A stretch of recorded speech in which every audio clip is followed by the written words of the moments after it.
With little to do, the band grew bored. After 2 years of struggling to stay clean, Iggy says temptation prevailed. We were doing anything but music because we didn't have any music to do. I mean, we'd go out to clubs every night. We'd have girls over. We'd, hang out. Drugs were just there. Everybody had them. If you had a girlfriend or 2 or 3, they all had drugs, so then you had 3 suppliers of drugs right there. Give me a danger, little stranger, and I feel you at peace. The band's drug use, coupled with their lack of commercial appeal, was enough to convince Columbia Records to drop the Stooges. By the summer of '73, so did their management.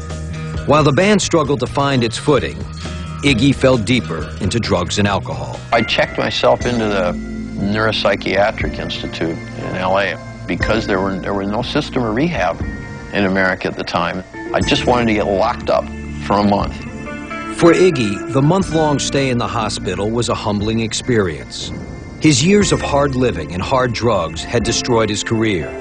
Sober for the first time in years, Iggy began to face the consequences of his past.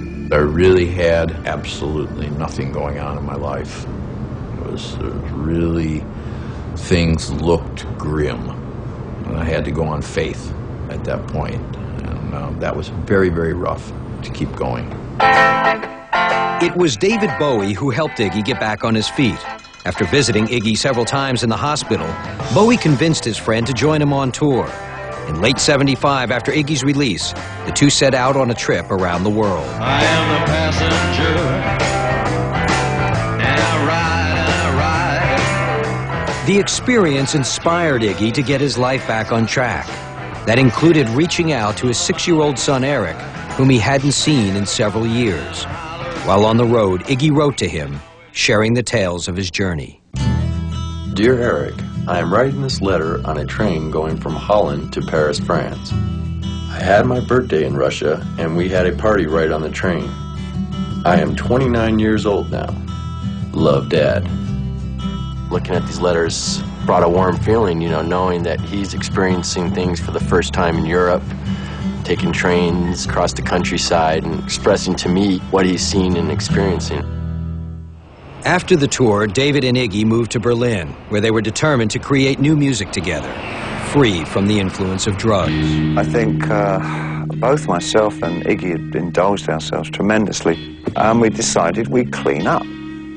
So we chose Berlin, the heroin capital of Europe, as we found out later. It's pretty accurate, actually. Go to the heroin capital to kick heroin.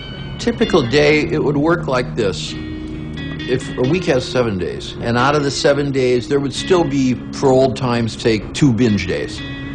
Then the next 2 days after that were recovery days. But that leaves 3 days a week to do normal things, which is a lot for a musician. Despite their binges, Ziggy and Iggy managed to create some classic songs. Long before Bowie made it famous, Iggy recorded China Girl on his album The Idiot. And when I get excited, my little China girl says,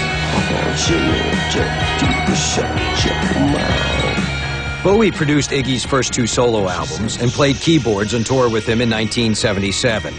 With Bowie's help, Iggy was exposed to audiences he never dreamed of reaching.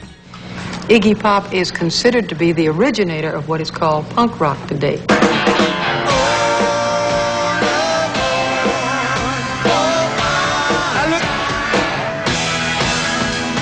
The proto-punk took his R-rated act to Dinah Shore's G-rated show.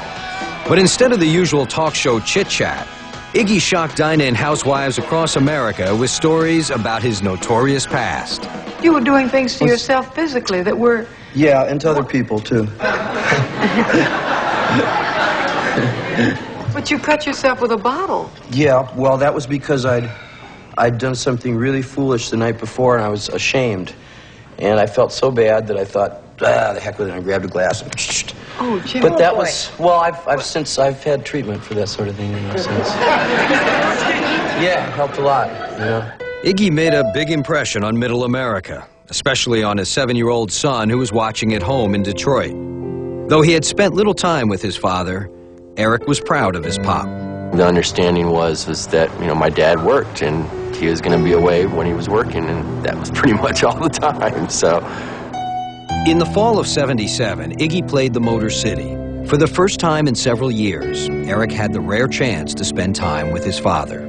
Just noticing all the attention that people paid to him, you know, it's for a little kid to see that. I think it was a pretty big impact, and, you know, just spending some time with him backstage and getting to know him, I guess, you know. And I was happy to see him, and it was nice, it was moving. I think it was one of those moments where he was looking at me, I was looking at him. It's kind of like, oh, you know. Though he was far from a full-time dad, from then on, Iggy saw his son more frequently.